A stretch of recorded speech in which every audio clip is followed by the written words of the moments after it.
That way he went, with no will of his own, in danger of life to the dragon's sword. But for pressure or peril, some prince's thane, he fled in fear of being scourged. Seeking shelter of that sinful man, he entered in. At the awful sight, tottered that guest, and terror seized him. Yet the wretched fugitive rabbit, not in fright and fear, that he fled away, and took a cup in that treasure hoard. Of such besides there was store enough, heirlooms old the earth below, which some earl, forgotten in ancient years, left the last of his lofty race, easily there had hidden away dearest. For death of yore had hurried all hence, and he alone left to live the last of the clan, weeping his friends, yet wished to bide heedfully there, warding the treasure his one delight, though brief his respite. The barrow new ready to strand and seaway stood near, hard by the headland hidden enclosed.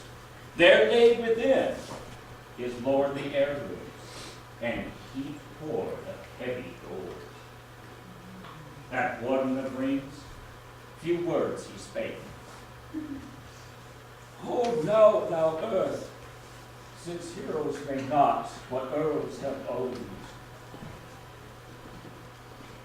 Lo, erst from thee brave men brought it, but battle death seized and cruel, killing my clansmen all, robbed them of life and of each man's choice. None have I left to lift the sword, or to cleave and cleanse the carven cup of right speak of right. My brave are gone, and the helmet hard, all haughty with gold, shall part from its plating.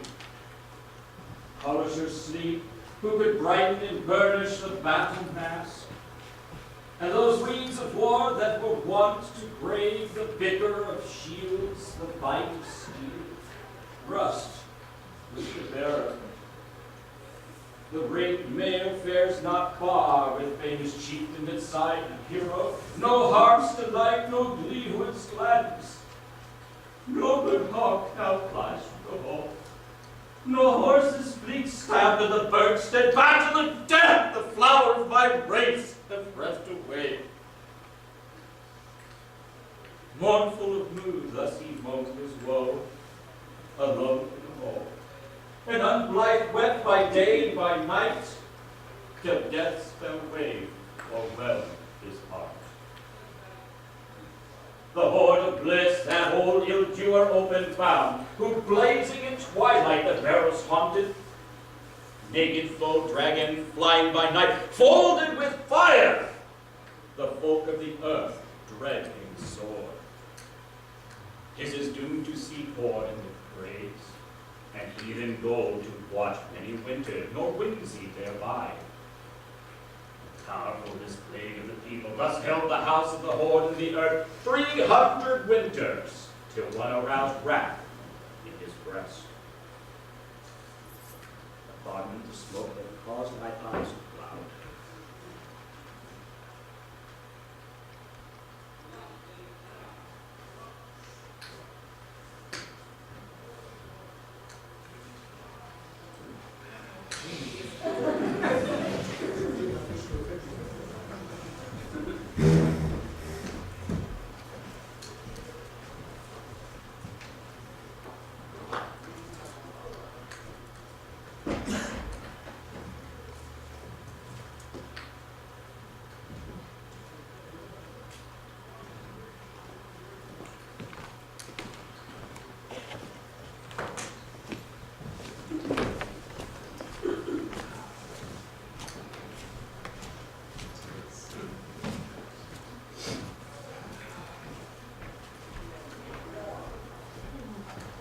To the ruler bearing that costly cup, and the king implored for thunder and peace.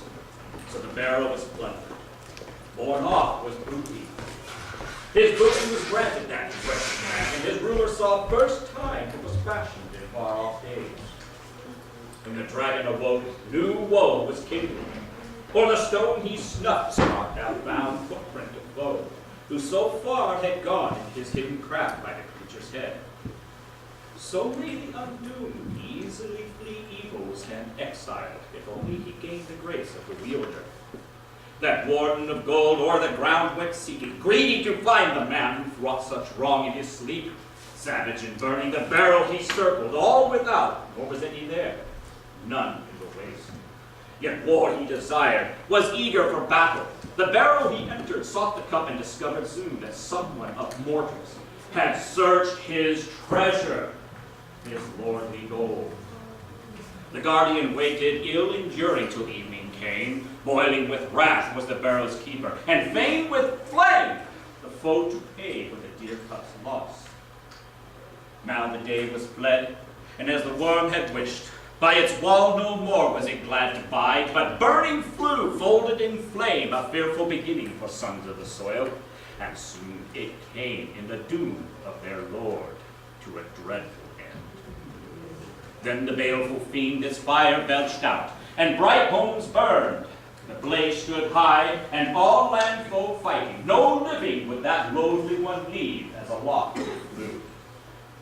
Wide was the barrel's pouring seen, its fiendish fury far and near, as the grim destroyer of these Geatish people hated and hounded.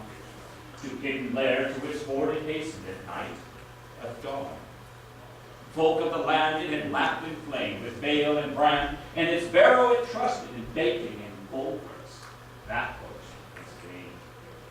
To Beowulf then the tale was told, quickly and truly. The king's own home of building the best in brandways melted, that give grown but young. To the good old man, sad in heart, was heaviest sorrow. The sage assumed that his sovereign God he had angered, breaking ancient law and embittered the Lord. His breast within with black thoughts welled, as his wand was never. The folk's own fastness that fiery dragon with flame had destroyed, and the stronghold all washed by waves. But the warlike king, prince of the weathers, plotted vengeance. Warriors bulwark he bade them work, all of Iron Dick Earl's commander, a war shield wondrous. Well he knew that forest wood against fire were worthless, linden could not aid. Atheling brave, he was fated to finish this fleeting life, his days on earth, and the dragon with him. The long it had watched o'er the wealth of the hoard. Shame he reckoned it, sharer of rings, to follow the flyer afar with a host, a broad-flung band. Nor the battle feared he, nor deemed he the dreadful dragon's quarry, its vigor, its valor. Ventures desperate he had passed aplenty, and perils of war contest crashed, since conqueror proud Hrothgar's hall he had wholly purged, and in grapple had killed the kin of Grendel, loathsome breed. Not least of that, of hand-to-hand fights where he alack fell. When the ruler of Geats in rush of battle, lord of his folk in the Frisian land of Rethel, by sword draughts died, by brands beat down. Thence Beowulf fled through strength of himself and his swimming power, though alone, and his arms were laden with 30 coats of mail when he came to the sea. Nor yet might Etwaras haughtily boast their craft of contest, who carried against him shield to the fight. But few escaped from that strife of the hero to seek their homes. Then swam o'er ocean Echteo's son, lonely and sorrowful, seeking his land where it made him offer hoard and realm, rings and royal seat, reckoning not the strength of her son to save their kingdom from hostile hordes after Hiamak's death. No sooner for this could the stricken ones in any ways wide rule that Atheling's mind, or young Hersir's head as lord and ruler of all the realm to be. Yet the hero upheld him with helpful words, aided in honor. To older grown he wielded the wedded Geats. Wandering exiles saw him o'er the seas, the sons of Odin, who had spurned the sway of the Schilfing's helmet, the bravest and best that broke the rings in Tweedest land, of the Sea King's line, haughty hero.